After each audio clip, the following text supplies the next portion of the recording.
солҳои охир рушди сайёҳӣ ва варзиши сайёҳӣ дар Тоҷикистон ба яке аз самтҳои афзалиятноки сиёсати давлатӣ табдил ёфтааст. Кишвари мо бо табиати нотакрор, роҳҳои кӯҳии зебо ва имконотҳои васеъи сайёҳати фаъол тадриҷан ба макони ҷолиби дӯстдорони варзиш ва сайёҳат аз тамоми ҷаҳон мубаддал мегардад.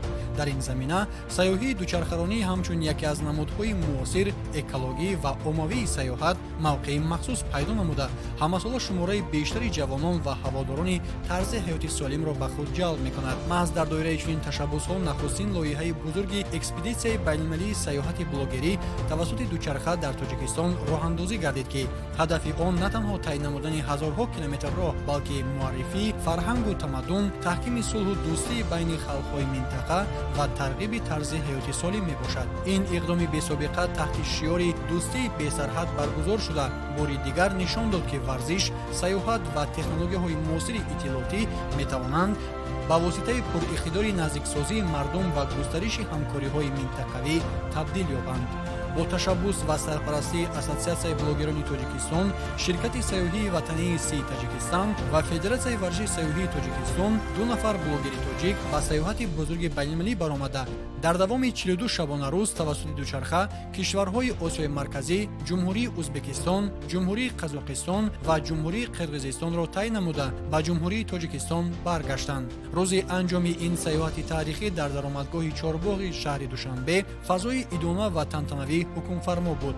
даҳҳо нафар аз намояндагони ҷомеаи блогерӣ, дӯстдорони варзиш, намояндагони ташкилотҳои шарик, наздикону пайвандон ва сокинони пойтахт барои истиқболи қаҳрамонони ин экспедитсия ҷамъ омада буданд. парафшонии парчами давлатии Ҷумҳурии Тоҷикистон ва чеҳраҳои пурнишоти ҳозирин аз аҳамияти хосаи ин рӯйдод дарак медод. пас аз тай намудани ҳазорҳо километр роҳ аз миёни шаҳрҳои таърихии Узбекистон, саҳроҳои беканори Қазоқистон, роҳҳои кӯҳистонии Қирғизистон ва минтақаҳои гуногуни Тоҷикистон, онҳо бо рӯҳияи болида ва эҳсоси ифтихор ба Душанбе ворид шуданд. дар тамоми масир онҳоро парчами давлатии Ҷумҳурии Тоҷикистон ҳамроҳӣ мекард, парчаме ки дар ҳар як шаҳр ва ҳар як минтақа ҳамчун рамзи сулҳ, дӯстӣ, соҳибистиқлолӣ ва ифтихори миллӣ парафшон буд. маросими истиқбол бо иштироки намояндагони Ассотсиатсияи блогерони Тоҷикистон, ширкати сайёҳии ватании Сии Таҷикистан, Федератсияи варзиши сайёҳии Тоҷикистон ва дигар шахсони масъул баргузор гардид. зимни суханрониҳо таъкид карда шуд, ки экспедитсияи мазкур лоиҳаи бузург ва бесобиқаи блогерӣ ва сайёҳии солҳои охир дар Тоҷикистон ба ҳисоб меравад. ба гуфтаи ташаббускорон, ҳадафи асосии лоиҳа муаррифии кишварҳои Осиёи Марказӣ ҳамчун минтақаи сулҳудӯстӣ ва ҳамкориҳо, инчунин тарғиби тарзи ҳаёти солим, имконотҳои сайёҳӣ ва рушди фарҳанги сайёҳати фаъол миёни ҷавонон мебошад. сафар аз шаҳри Душанбе ҳанӯз моҳи апрел оғоз гардида буд. қисмати аввали хатсайр аз ҳудуди ноҳияи Ҳисор, Шаҳри Нав ва шаҳри Турсунзода мегузашт. баъди расидан ба минтақаи назди марзӣ, иштирокчиён вориди Ҷумҳурии Узбекистон шуданд. дар ин кишвар масири сафар аз як қатор шаҳрҳои таърихӣ ва сайёҳӣ мегузашт. Бухоро ва дигар марказҳои фарҳангии минтақа аз ҷумлаи нуқтаҳое буданд, ки таваҷҷӯҳи махсуси блогеронро ба худ ҷалб намуданд. баъдан масир дар ҳудуди Ҷумҳурии Қазоқистон идома ёфт. ин қисми сафар аз ҷиҳати масофа яке аз дарозтарин қисматҳои экспедитсия маҳсуб мешуд. бо вуҷуди мушкилот, блогерон ҳаракатро идома дода аз шаҳрҳо ва минтақаҳои гуногуни Қазоқистон гузаштанд. марҳилаи навбатии экспедитсия дар Ҷумҳурии Қирғизистон идома ёфт. манзараҳои зебои кӯҳистон, роҳҳои баландкӯҳ ва табиати ин кишвар ба наворҳои сафар ранги дигар бахшиданд. дар бисёр мавридҳо иштирокчиён маҷбур буданд роҳҳои душворгузар ва ағбаҳои баландро паси сар намоянд.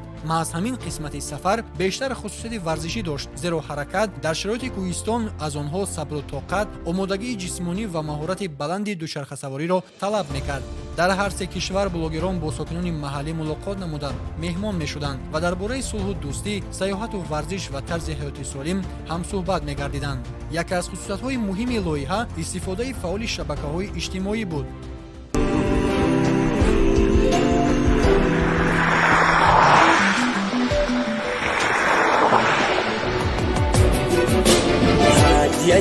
یزدان بهشتی ما تاجیکستان و پیش شهر کتابی سرنوشتی ما وطن وطن هدیه یزدان بهشتی ما وطن وطن شهر کتابی سرنوشتی ما وطن وطن چیست استقلال صدام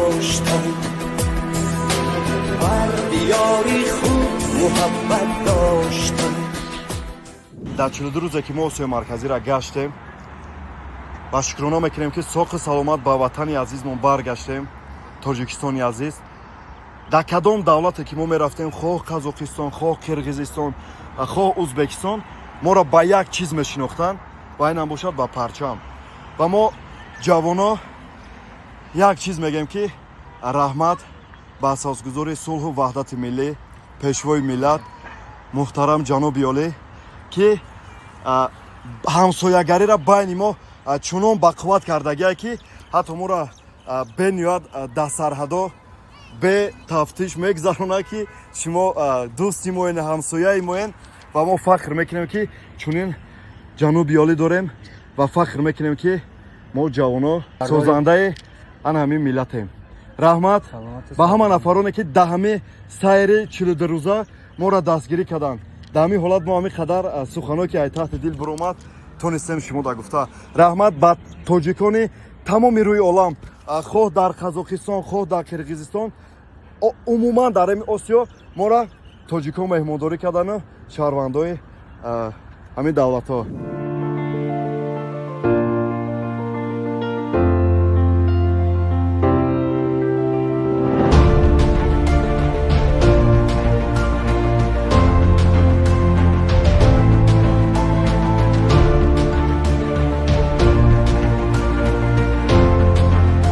дар давоми 42 шабонарӯзи сафар иштирокчиён ҳамарӯза аксҳо ва наворҳои кӯтоҳро дар саҳифаҳои худ нашр менамуданд. дар ин наворҳо на танҳо зебоиҳои табиат ва ёдгориҳои таърихӣ, балки ҳаёти воқеии мардум, фарҳанги меҳмоннавозӣ ва арзишҳои муштараки халқҳои минтақа инъикос меёфтанд. тибқи маълумот то ба имрӯз муҳтавои омодашуда дар шабакаҳои иҷтимоии Instagram зиёда аз 20 миллион тамошобинро ҷалб кардааст.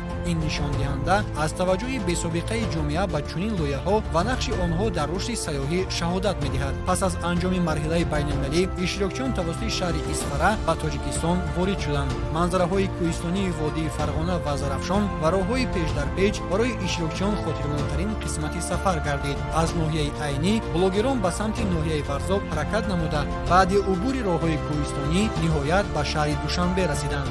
боиси таъкид аст ки чунин экспедитсияҳо метавонанд ба рушди сайёҳии дохилӣ ва байналмилалӣ таъсири назаррас расонанд. дар шароити рушди технологияҳои рақамӣ ва шабакаҳои иҷтимоӣ маҳз муҳтавои визуалӣ ба яке аз воситаҳои муассири муаррифии кишварҳо табдил ёфтааст. наворҳои омодакардаи иштирокчиёни экспедитсия ба миллионҳо нафар имконият доданд ки бо имконияти сайёҳии Тоҷикистон, бо зарфиятҳои сайёҳии Тоҷикистон ва дигар кишварҳои минтақа шинос шаванд. ҳамзамон ин лоиҳа аҳамияти муҳими варзишӣ низ дорад. дучархасаворӣ имрӯз дар ҷаҳон ҳамчун яке аз намудҳои маъмултарини варзиши оммавӣ ва воситаи ҳаракати экологӣ эътироф гардидааст.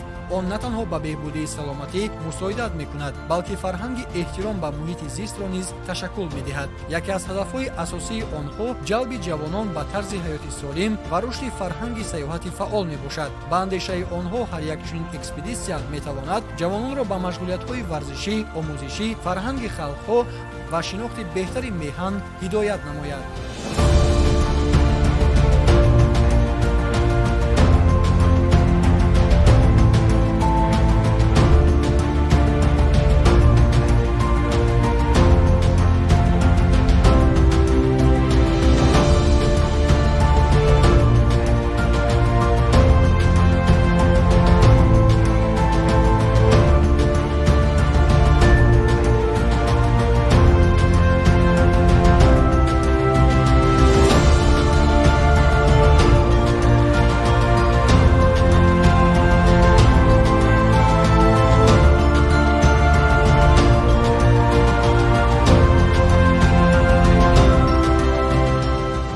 варзишгар аллакай талаботҳои мусобиқоти варзиши сайёҳиро аз намуди велохатсайр иҷро карданд ва мо дар ин давом мебинем ки ин мусобиқот ва ин намуди варзиш аллакай дар тақвими чорабиниҳои кумитаи кор ба ҷавонон ва варзиш дар тақвими чорабиниҳои соли 2026 аллакай сабт шудааст.